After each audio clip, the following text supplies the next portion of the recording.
আসসালামু আলাইকুম রহমতুল্লাহি ওয়া বারাকাতুহু। আমরা যারা মুসলমান নামাজ কায়েম করি এবং আমরা যাদের ওযু করবার প্রয়োজন, সবসময় ওযু রাখা ভালো। আপনি যখনই ওযু করতে যাবেন, আপনার যে ওযুর নিয়ত করার প্রয়োজন হয়, আপনি সেই ওযুর নিয়ত করবেন। ওযু করার সাথে সাথেই ওযুর নিয়ত করা যাচ্ছে, ওযু নিয়ত করা যায়। কিংবা এর পাশাপাশি যখন আপনি ওযু করবেন, আপনি যাতে বরাবরের মতনই সবসময় এই দোয়াটি পড়তে পারেন, আশহাদু আল্লা ইলাহা ইল্লাল্লাহু ওয়াহদাহু লা শারীকা লাহু ওয়া আশহাদু আন্না মুহাম্মাদান আবদুহু ওয়া রাসূলুহু। এই দোয়াটি পড়লে আপনার সুবিধা কি? আপনার যত সকল সুন্নত কাজ আছে তার মধ্যে একটি সুন্নত কাজ আপনি আপনার মধ্যে বিদ্যমান তৈরি করতে পারবেন।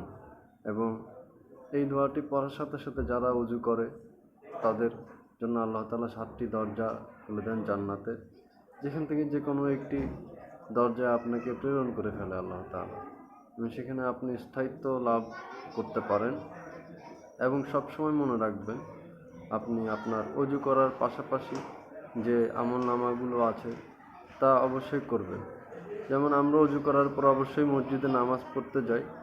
তো নামাজ পড়ার সময় মসজিদে ঢোকার সময় একটা দোয়া থাকে, সেই দোয়াটি আপনি পড়বেন। বের হওয়ার সময় আপনার যে নামাজ পড়ার পরে মসজিদ থেকে বের হওয়ার সময় যে দোয়া আছে সেটি পড়বেন। যেমন মসজিদের ভেতর যেতে আল্লাহুম্মা ইফতাহ লি আবওয়াবা রাহমাতিকা, মসজিদ থেকে বের হতে আল্লাহুম্মা ইন্নী আসআলুকা মিন ফাদলিকা। এই সকল দোয়াগুলো আপনি অবশ্যই মনে রাখবেন, কারণ এখানে আমরা অনেক ধরনের ভুল করি, কিংবা এই সময় এত কিছু বলার কি প্রয়োজন, এগুলো ভেবে আমরা হয়তো বা বলি না। আসলে তা না, এগুলো হচ্ছে যে আপনি অনুসূচনা কিংবা অনুকরণ কিংবা অনুশিক্ষা, যা আপনি করতে পারেন, করলে অসুবিধা নেই এবং করলে আপনার আরও লাভ। আপনি এত কিছু চিন্তা করার থেকে এই চিন্তাটা করতে পারছেন, যে দুশ্চিন্তাটা আপনাকে সবসময় দুশ্চিন্তা তৈরি করে দেয়, সেই চিন্তা করার থেকে এতটুকু করলে আপনি একটু সুচিন্তা পাবেন। আর সবসময় ওযু রাখবেন নিজের মধ্যে, যাতে আপনার কোনো সময় আপনি অপবিত্র না হয়ে যান, নাপাক না হয়ে যান। ওযু রাখা ভালো। আপনি ওযু থাকলে যে কোনো সময় আপনি আপনার পাক পবিত্র ব্যাপারগুলো উদ্ঘাটন করতে পারবেন। ওযু থাকলে যে সকল বিষয়ের মাধ্যমে আপনি নাপাক হয়ে যান, অপবিত্র হয়ে যান, তা হবে না। সে সকল কিছু থেকে আপনি বেঁচে থাকতে পারবেন।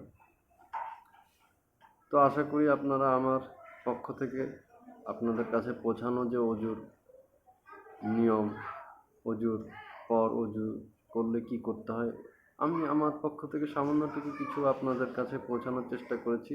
অবশ্যই আপনারা করবেন এ সকল কিছু, যা আল্লাহ তাআলা খুশি হয় এবং আপনাদের নিজেদেরই উপকার হবে ইনশাআল্লাহ। সবাই ভালো থাকবেন, সুস্থ থাকবেন। আল্লাহ হাফেজ। ধন্যবাদ। আসসালামু আলাইকুম রহমতুল্লাহি ওয়া বারাকাতুহু। সবাই নিয়মিত সালাম দান করবেন এবং ছোট বড় সকলকেই, কিংবা পরিবারের যেই হোক, আপনি যেখানে থাকেন সেখানেই সালাম দান করুন। সালাম দানে নিজের শান্তি, নিজের রহমত, নিজের বরকত বৃদ্ধি হয়।